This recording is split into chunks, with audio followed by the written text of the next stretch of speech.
Les bois dormants avaient été réveillés par le grondement d'une machine. Clark et Lexa tremblaient au gré des secousses. La terre transpercée hurlait à l'aide. Le mont Eteria était attaqué.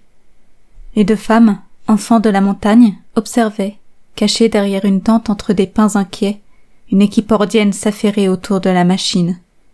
Leurs lampes torches effectuaient une danse macabre dans la neige. Depuis leur cachette, Clark et Lexa apercevaient le flanc fissuré, un trou béant dans la montagne. Clark plissa les yeux, cligna abondamment. Il lui sembla que, au creux de la fissure, des petits points scintillaient. Il ne lui fallut pas longtemps pour qu'un chercheur ne fasse extraire de la roche un joyau luminescent. Celui-ci perçait la nuit tandis que la machine poursuivait son périple dans la terre. « On sait maintenant ce qu'ils veulent », déclara Lexa. « Oui, mais comment peut-on les arrêter ?» souleva Clark. L'énorme foreuse s'enfonçait dans la roche d'Eteria, et les chercheurs l'interrompaient de temps à autre pour prélever des fragments proches de la surface et se hâter d'aller les mettre à l'abri dans une grande tente. « À ce point-là, soupira Lexa, je crois que nos statuts juridiques ne nous sont plus d'aucune utilité. » Sa tante Anya avait autorisé les recherches de la Horde. Le marché passé entre la station de recherche et la cime se retournait contre cette dernière. Il était évident que la Horde avait trompé la directrice Woods. Pour empêcher les chercheurs d'arracher à Eteria son cœur, les alliés inattendus allaient devoir redoubler d'efforts et de créativité. « Lexa, émit Clark, la Horde n'est pas au courant de ma couverture, non ?» Les yeux de Lexa s'écarquillèrent de surprise, puis se teintèrent de malice. Elle comprenait où Clark voulait en venir. Seulement une chose bloquait. « Tu peux te faire passer pour Lynn, mais ils savent qui est Lexa. Alors tu vas devenir quelqu'un d'autre. Les cuisiniers préparaient un ravitaillement pour les chercheurs, non? Ça fait partie du contrat, oui. Ils doivent déjà être en chemin pour apporter un buffet chaud. La nuit va être glaciale. » Les deux femmes, pieds enfoncés dans la neige, ressentaient déjà la morsure du froid. Le temps pressait. D'autant plus que le téléphone de Clark vibra dans la poche de son épais manteau. Un message d'Adora. « Reste loin de la foreuse. La roche d'Eteria est jonchée d'un minéral explosif. » Clark montra le message à Lexa, attendit sa réaction. En un regard, les deux jeunes femmes s'accordèrent sur un point. Elles ne partiraient pas.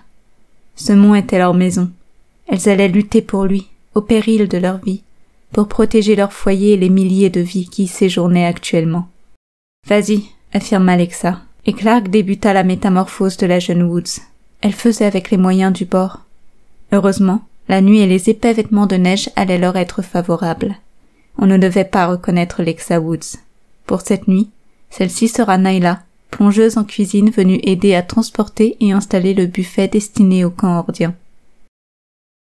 Les minutes s'écoulaient et Adora commençait à douter de sa capacité à arrêter la foreuse à temps.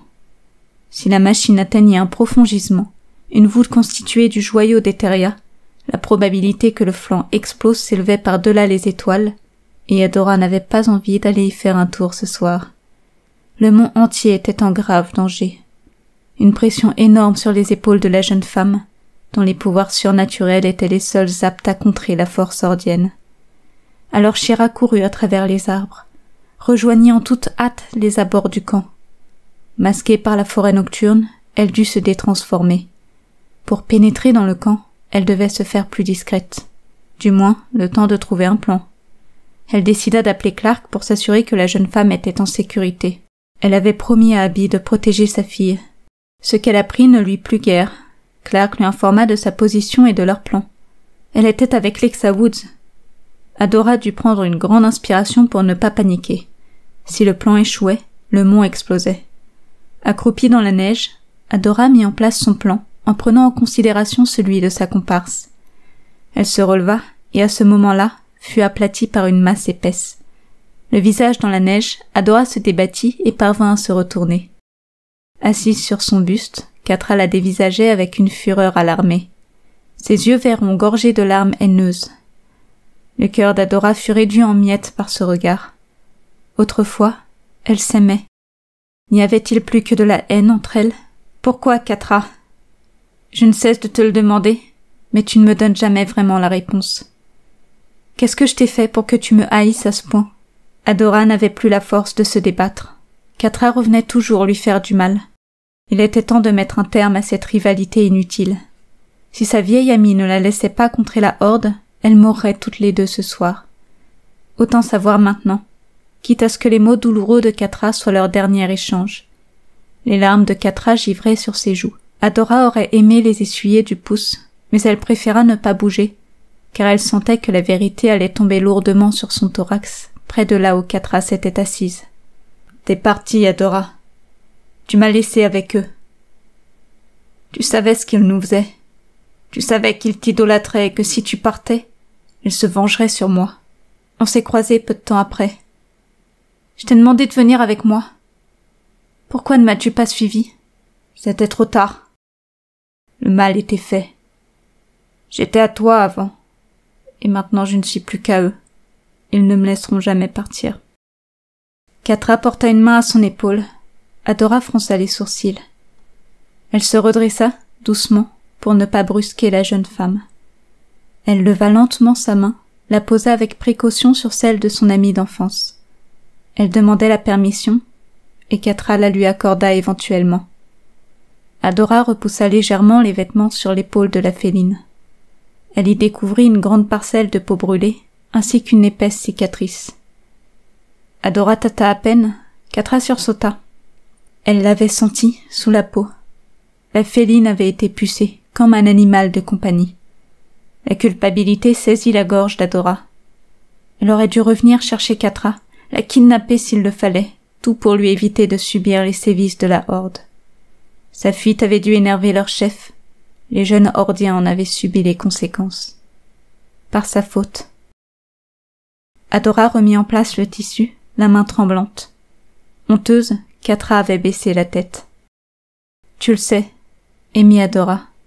Tu sais que nos vies sont en danger.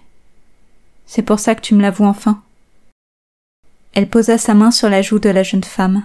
Les oreilles félines de celle-ci retombèrent. Le désespoir avait remplacé la haine. « Je m'en fiche de mourir, » admit-elle. « J'ai compris il y a longtemps qu'il n'y a qu'ainsi que je pourrais être libre. C'est faux. Catra, je t'ai prise sous mon aile, gamine, car tu avais du mal à t'intégrer. Mais je t'ai toujours considérée comme mon égale. Aide-moi à arrêter la horde, et viens avec moi. On peut recommencer à zéro, on peut habiter ensemble à nouveau, toi et moi, sans la horde, sans personne pour nous dire quoi faire, sans rien pour nous séparer. » Adora, toujours à vouloir sauver le monde. Je n'ai pas besoin de ta pitié. Catra bondit presque, mais Adora la retint par le bras pour la garder contre elle. Elle l'enlaça fermement. « C'est moi qui ai besoin de toi, Catra. S'il te plaît. Me quitte pas. J'ai déjà commis cette erreur et je ne la supporte pas. On peut tout arranger, ça ne dépend que de nous, personne d'autre. On est libre de faire ce choix. » Tendue dans les bras d'Adora, Catra resta muette de longues secondes. Les deux cœurs cognaient si fort l'un contre l'autre qu'ils semblaient être la cause des tremblements du mont. Mais le temps pressait, elles le sentaient toutes les deux. Catra avait un choix crucial à faire. Revenir aux côtés d'Adora, ou laisser la horde détruire la montagne à jamais. Catra se dégagea, se leva machinalement. Dans la pénombre, ses yeux semblèrent vides. Adora craignit que la féline n'ait pris la mauvaise décision. « Tu ne comprends pas, Adora. Je ne peux pas revenir et te voir heureuse avec quelqu'un d'autre. Mais je vais t'aider à arrêter la horde, après tout ce qu'ils m'ont fait. » Adora se leva à son tour, ses yeux ronds posés sur le visage mélancolique de son ami, ennemi et peut-être... « Catra, tu as des sentiments pour moi. » T'es vraiment longue à la détente. Un sourire benêt illumina le visage d'Adora, mais elle dut l'effacer. Plus de temps à perdre. Son air redevint sérieux. Elle saisit la main de Catra. La détermination raviva la flamme dans ses yeux et contamina la féline, qui adorait autrefois apercevoir cette expression sur le visage de son amie. Catra savait, quand elle voyait cet air glorieux sur le visage d'Adora avant une bataille, que celle-ci était déjà gagnée. « Catra, tu vas nous faire entrer dans le camp. On s'occupe de la horde, et après tu m'embrasses, d'accord ?» L'audace d'Adora fit rougir la jeune femme, mais un sourire malicieux lui fit reprendre ses esprits. Adora avait trouvé comment la motiver à en finir au plus vite avec les vils chercheurs. Catra avait retrouvé espoir. Elle commençait à se demander comment elle avait pu laisser le plan de la Horde aller aussi loin. Elle aurait dû prendre conscience plus tôt du fait que des milliers de vies allaient se retrouver en danger ce soir de Noël. Elle serra la main d'Adora. « Allons-y. » Tandis que Clark et Lexa, sous les identités de Jacqueline et Nyla, installaient le buffet avec une vue imparable sur la foreuse et son équipe, Catra et Adora s'infiltraient discrètement dans le camp. Les jeunes femmes étaient en place pour exécuter le dernier plan.